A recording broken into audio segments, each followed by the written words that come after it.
La communication, un thème qui va fatalement vous concerner, que vous travaillez dans une association ou dans une ligue. Là, la communication, ça touche absolument tout le monde. La communication, vous vous en doutez, hein, c'est quelque chose d'indispensable pour une association, pour faire passer des messages, pour se mettre en avant, pour promouvoir vos actions et surtout pour tenir informé l'ensemble de votre public. Donc, il y a plein de bonnes raisons de communiquer.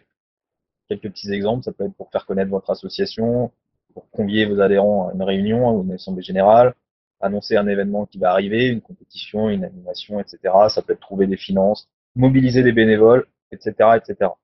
C'est pas les bonnes, c'est pas les bonnes raisons de communiquer qui manquent. Par contre, ce qui va être intéressant de voir, c'est quel message on fait passer et à qui on veut le faire passer. Une association, tout au long de la saison, elle doit transmettre des informations, mais elle ne va pas forcément transmettre la même information à une seule personne. Ça peut être à chaque fois de communiquer auprès des adhérents, auprès des bénévoles, auprès des jeunes, auprès des parents, auprès des éducateurs, etc. On a vraiment une communication à la fois en interne et en externe, où là, on va plus s'adresser au grand public, à nos partenaires ou nos futurs partenaires, et à tous les organismes qui gravitent autour. Ce qui est très important dans la communication, c'est de bien définir ce qu'on veut faire passer comme message, à qui on veut faire passer le message, et à partir de là, on va pouvoir choisir le moyen de communication qui va être adapté. Il y a plein de bonnes raisons de communiquer, il y a aussi plein de manières différentes de communiquer. À chaque fois, ce qui va être important, c'est de bien choisir ce moyen de communication pour pouvoir faire passer la bonne information à la personne que vous visez. Si vous visez un public senior, vous n'allez pas utiliser les réseaux sociaux. Ça paraît simple, ça paraît logique, mais évidemment, votre moyen de communication, il doit être adapté à la personne à laquelle vous souhaitez faire passer le message. Et en fonction du message que vous allez faire passer, par exemple, si je veux annoncer un événement, je vais peut-être utiliser plusieurs moyens de communication différents, alors que mon message est le même. Donc il y a plein de façons de faire passer un message, hein, en parlant directement par voie orale, le téléphone, le mail, le courrier, le site internet et les réseaux sociaux, des brochures, les médias, etc. Vous connaissez sûrement plein de moyens de communication différents. Ils ont tous des avantages et des inconvénients. Ce qu'il faut retenir surtout, c'est qu'ils peuvent être complémentaires. Je vais utiliser différents moyens de communication en fonction de ma cible, mais je peux aussi utiliser plusieurs communications pour la même cible. Par exemple, je veux annoncer un événement à venir, je vais peut-être diffuser mon affiche par mail, mais aussi sur les réseaux sociaux, mais aussi en affichant dans mon club, etc.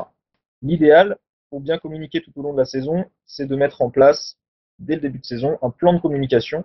C'est en fait un document, peut prendre un peu la forme que vous voulez, mais qui va vous permettre de définir quand je dois faire passer mon message, à qui je dois faire passer mon message, par quels moyens, et surtout quel est le message à faire passer.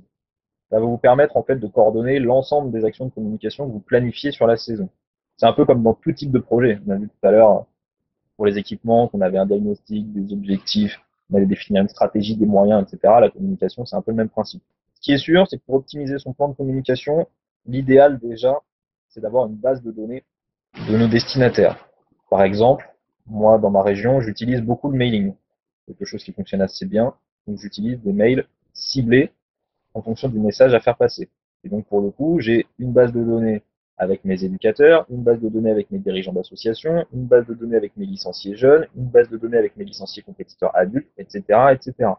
J'essaye de planifier, si possible en début de saison, les actions de communication que je vais avoir à mettre en œuvre, avec à chaque fois quand je dois faire passer mon message, à qui je dois faire passer mon message, et je choisis en fonction de ça le moyen de communication qui est adapté.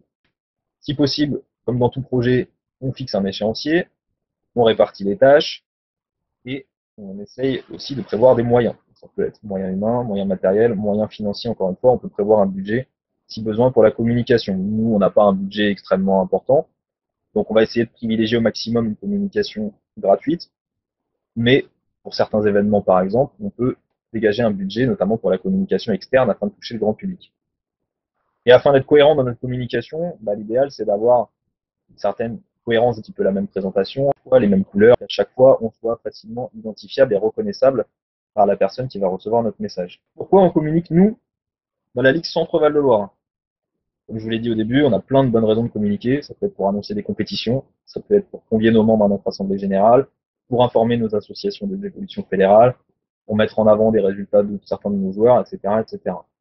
On communique tout au long de l'année sur pratiquement toutes nos actions, ou du moins sur le maximum, dans l'idée de valoriser ce qu'on fait au niveau de la ligue, et dans l'idée de mettre en avant le squash de manière générale.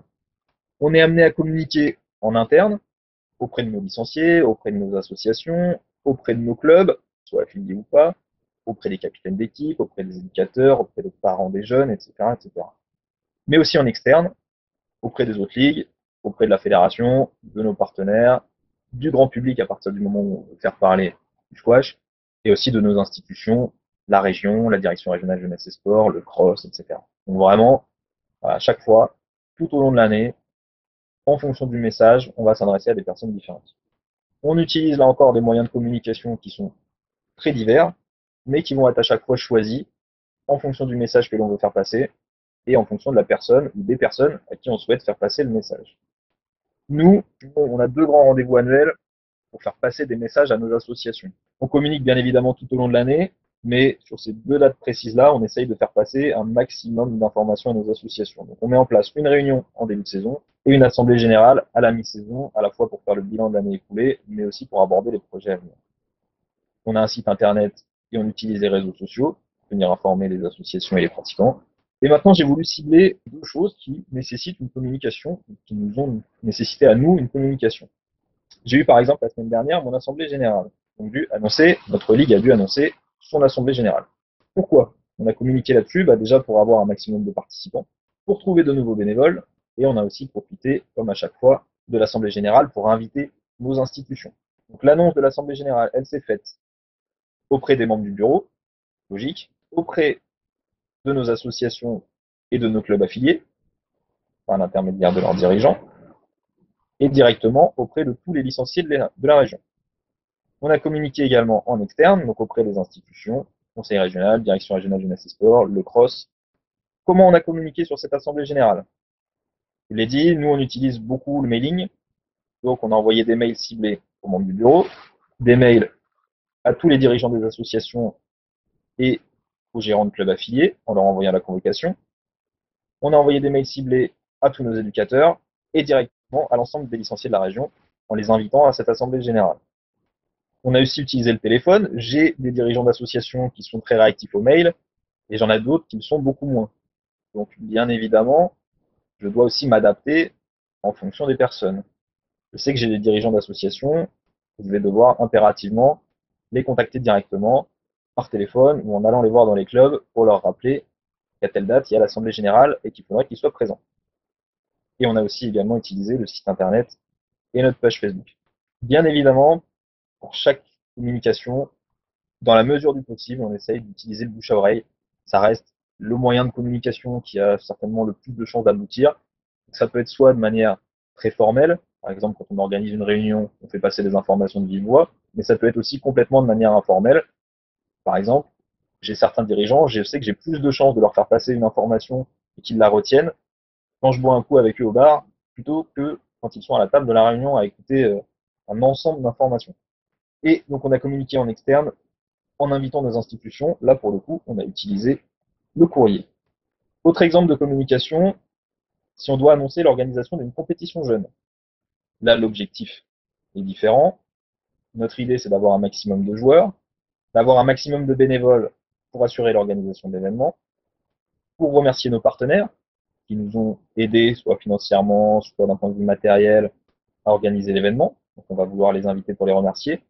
Et aussi, pour faire parler du club qui organise l'événement, et pour faire découvrir le squash au grand public. Donc pour ça, il faut qu'on ait un maximum de personnes extérieures à l'activité qui viennent voir la compétition.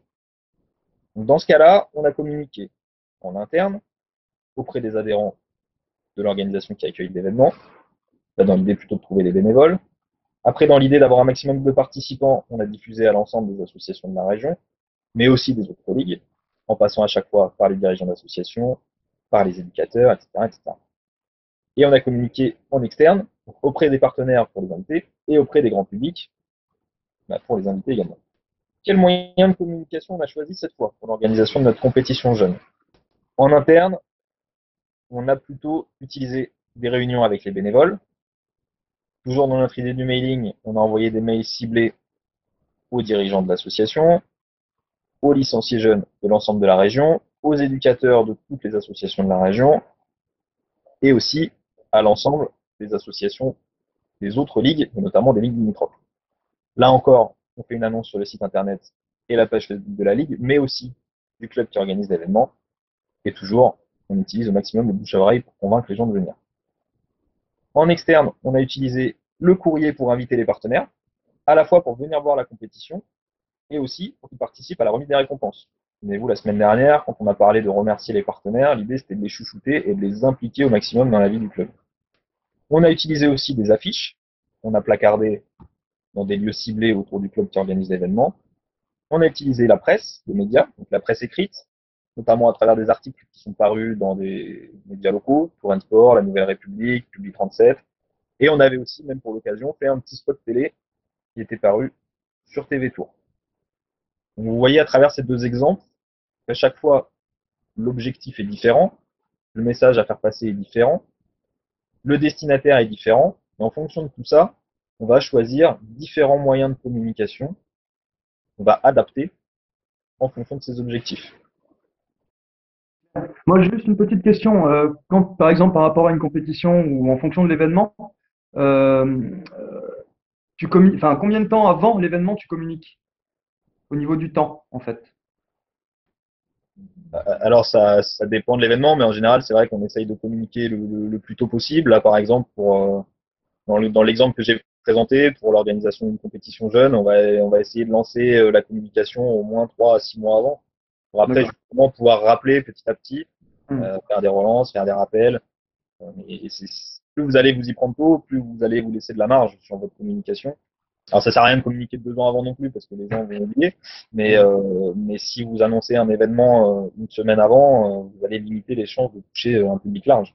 Ce qui veut dire que ça, c'est vraiment un travail de début de saison de calendrier. Et par rapport à ce calendrier-là, la communication est faite par rapport aux événements majeurs et quasiment envoyée d'affilée, quoi. Enfin, à suivre, quoi. Oui, je pense.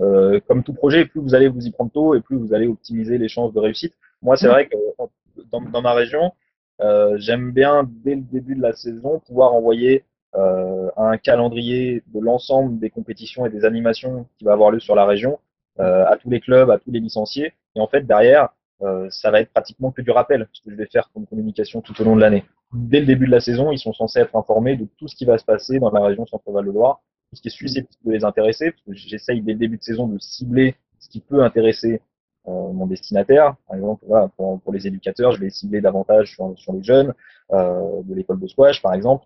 Je ne vais pas envoyer le calendrier des jeunes à des compétiteurs seniors. Mais l'idée, effectivement, c'est que dès le début de la saison, ils puissent être au courant des animations qui sont susceptibles de les intéresser. Et comme ça, tout au long de l'année, je vais leur rappeler qu'à telle date, il y a telle compétition, mais ils sont censés être déjà informés. D'accord. Donc, au niveau local, c'est vraiment un travail à faire avec l'association pour que ce travail-là soit déjà fait en amont sur les compétitions qu'ils veulent organiser et que, ainsi de suite, quoi. C'est vraiment ça. Bah, si tu mets en avant par exemple un circuit jeune et que Hmm. tu as déjà les dates qui sont fixées en amont, ton circuit jeune, tu présentes d'entrée de jeu, dès que tu as les informations, le calendrier complet du circuit jeune. À Hmm. telle date, il va y avoir ça, à telle date, il va y avoir ça, à telle date, il va y avoir ça. L'objectif, c'est aussi d'anticiper suffisamment tôt pour que en fait le licencié soit pas pris au dépourvu en fait. L'idée c'est qu'il Oui, puisse oui. aussi planifier son calendrier en conséquence. Quels sont les moyens de communication que vous utilisez? Et puis si vous pouvez dire pour qui, pourquoi, assez brièvement en fonction des différentes communications que vous utilisez, n'hésitez pas. En concernant donc la communication interne, notamment pour la gestion du quotidien, pour les créneaux du jeudi et du vendredi, on a un bénévole qui est du bureau, qui est le secrétaire adjoint, qui est en charge d'envoyer un mail à tous les gens concernés par ces créneaux-là, et jeudi et vendredi, dans lequel les pratiquants donc c'est un mail et les pratiquants trouvent un lien Doodle dans lequel ils doivent s'inscrire avant le mercredi. Moi, je suis bien évidemment en copie, puis j'ai le lien Doodle en direct. Et à l'issue du mercredi, je constitue des groupes afin de pouvoir mettre en place des groupes cohérents en quantité et en niveau homogène, quoi. Donc, cette personne-là fait ça toutes les semaines, tous les lundis. Elle est en charge d'envoyer ce mail-là pour la semaine qui va suivre. Juste par rapport à ce que tu disais Doodle, pour expliquer un peu à tout le monde, Doodle c'est un, un outil internet qui permet effectivement de référencer par rapport aux différentes dates quelles sont les disponibilités de chacun. Nous, pour être concret, c'est très simple. Dans le lien, il y a jeudi ou vendredi et seras-tu présent, oui ou non. Voilà. Et ensuite, c'est moi qui, à l'issue du résultat Doodle, renvoie un mail à tous les pratiquants en créant les groupes et en convoquant les pratiquants aux horaires que j'ai décidés en fonction des groupes de niveau. On a aussi en interne pour les joueurs et joueuses des matchs par équipe, on a créé un groupe WhatsApp. Donc WhatsApp, c'est une application sur les téléphones mobiles. Donc on a créé un groupe qui s'appelle Match par équipe, voilà, du SBC 64. Et du coup, voilà, les informations circulent là. Alors c'est beaucoup plus pratique parce que pour échanger quand même, c'est plus pratique, c'est assez réactif.